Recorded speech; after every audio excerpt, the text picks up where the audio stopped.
everyone, and welcome to the chat. I'm Catalina Allures. We have Angelia, Bonnie, and Melissa Ross from First Coast Connect joining the panel today. Now, Henny is out on assignment. I know we've missed her all week, but she will be back on Monday. And happy Friday, or Friday, as Angelia wanted to say.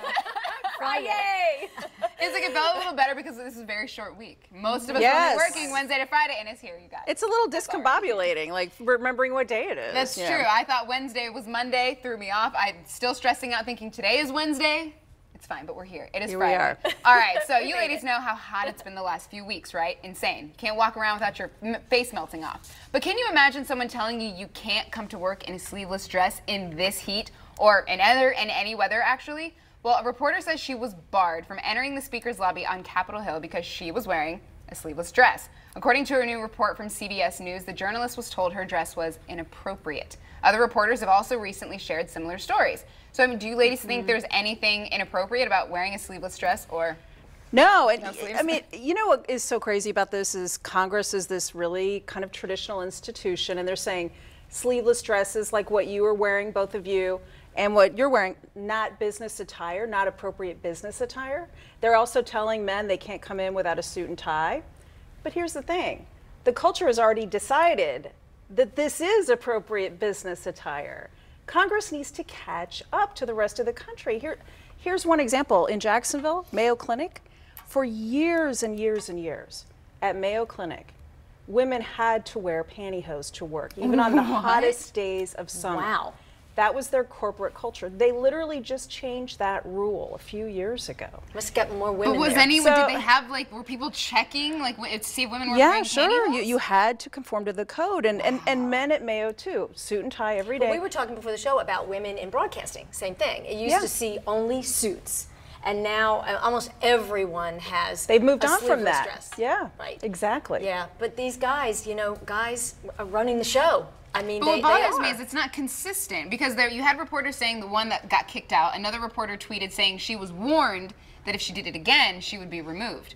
So if there's the rules are very vague already, and if they're that important, they should be written specifically, like a high school dress code, which we love to talk about. If they are specifically written, then yes, but the point is, why even have that rule? I mean, Ivanka was sitting in the gallery, and she had like one Michelle thing Obama got a pass too. Exactly. Sleeveless dresses. If they care that much about the rules, then they need to actually write them out. If they do want to keep that tradition that they have, but if not, what's interesting is Nancy Pelosi is the one that put this into effect. So when this has been in effect way before Nancy Pelosi. No, actually, Nancy Pelosi is the one that actually put into the dress code of conduct, and this was just I don't know, not too long ago, but they weren't instating it. They weren't actually they weren't always enforcing it later, but she's actually the one that did this. So I find this really weird that it comes from a woman about women's attire to keep it in appropriate attire. And so, you know, what's appropriate to me may not be appropriate to you or you. It may be totally different. So that's why it probably wasn't enforced. But now it's all of a sudden being enforced. So I find it really weird that it came from a woman. It's not the Donald. Stop blaming the Donald for everything, Bonnie. Look, Congress needs to move with the times. I mean, whoever came up with it, catch up with the times. It's 2017. This is business. This is accepted business attire for women. But it takes a long, long time. So here, got a couple examples for you. So does anyone know? I know Melissa knows. What year the first woman was elected to the House of Representatives? It was in the 40s. No. Actually, no. Her name was Jeanette Rankin, and I don't know the year. Okay, 1917. 1917. 1917. Wow. 3 years before women had the vote. When did the women in the House get their own restroom? Own bathroom, that they didn't have to walk across the hall, down the thing, across the field, and to the outhouse outside. It's like 10 or 20 years ago. 1932. 2011. Are you joking? 2011. What? Yep. Yeah, they finally did it. Yeah, so were they actually next to each other like normal bathrooms are? Yeah, well, they can walk outside and go to the bathroom, you know, right outside the room and go to the bathroom like the guys can. Yeah. That's insane. I know, but I have another good story. Wait. So in 2008, this is another good one. Kay Hagan, who was a junior senator from North Carolina, got elected, and there's a Senate pool. I didn't know there was a Senate pool, you know, swim pool. And she wanted to go swimming.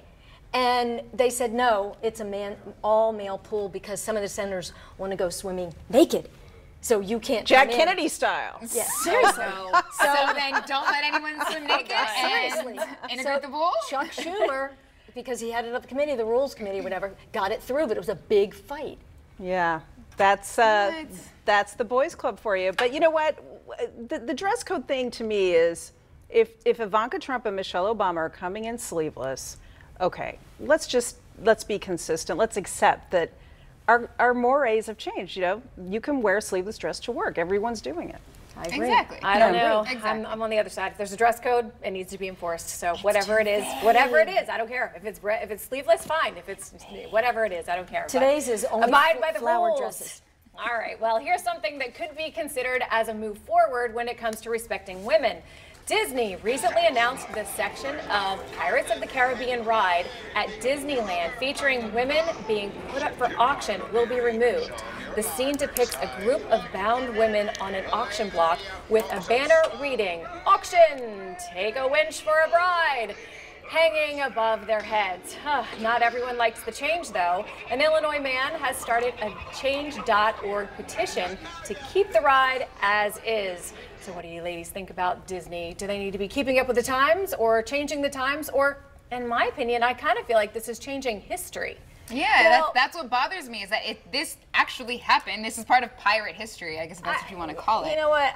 I don't know. I don't think it's part of pirate history. I mean, I know more about pirates than I ever even knew. You know, I'm descended from French pirates. Did you know that? You look like you would be. I know, like today You I'm really just like a do. pirate. kidding. Yeah, but I mean, it does. I mean, pirates were known to be bad people But doing first- bad things. Well, so that's what they're pirate making. history So is. they're keeping the pretty redhead because they want to do something with her, and they're making her a, what do they call, plundering pilot. Well, plundering means stealing, thieving. So they're making her a thief, and for the most part, there were no women on the ships ever, and they had their wives or prostitutes outside the ships. So I don't think they're doing anything but, you know, a lot of banter about it, and so now they're just overreacting because there were two other things that they did that they fixed. That one was women, the pirates chasing women. I remember that around the so barrel. now what they did, I thought that was funny. Yeah, so now they took and they put like plates of food, so the pirates were chasing after the food.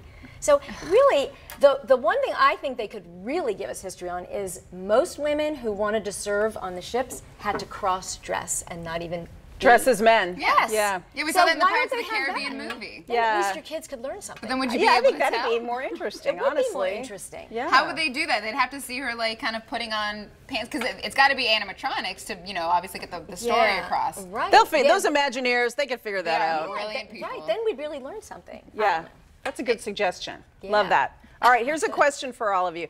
Ladies, who knows the passwords to your phone, your social media accounts, your emails? The New York Times recently reported that teenagers are giving each other their passwords to their various social sites and the passcode to their phones as a sign of their devotion to each other. When I was that age, we just said, "Will you go with me?" Now they give passwords. But it's not just teenagers. 67% of internet users who are married or in serious relationships also say, you know, they share passwords with their partners. What do you guys think? Should you share or not share your password with your spouse? What do you think? As the token millennial at this table, my boyfriend and I do not share our passwords with each other. We don't need to. Yeah, I don't do that either. We don't feel like a need to at all. Now, Yeah. there's a difference if you feel like, you know, there's something squirrely going on with your significant other and you're like, hey, let me just see your phone.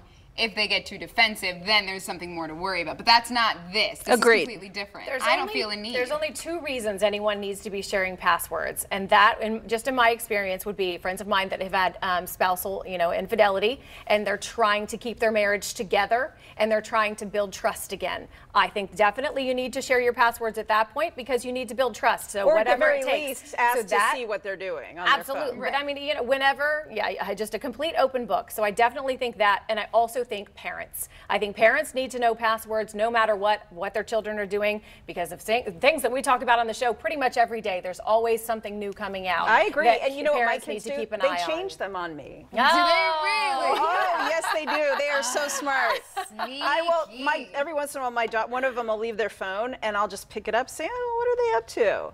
And they've changed the password. Oh, They're like always one or two or three steps. ahead. That's what scares me about being a parent. Yeah, no. If that ever happens, is now there's this new you gotta be technology quick. and something I got to worry about. You gotta be quick. I can't. I think there's enough times where everyone seems to know everything that you do. I mean, that's part of who you are. It's like your diary. I think you keep it to yourself. It's got to be a privacy thing. Yeah. Everyone Share needs with some people. zone of privacy. Yeah, that's what I think. Yeah, it's totally unnecessary. We're fine not knowing each other's passwords. All right, well, coming up after the break, Bonnie, no, you cannot have my password. A new chapter for women empowerment. Melissa tells us all about She is Fierce and how you can get involved. Stay with us.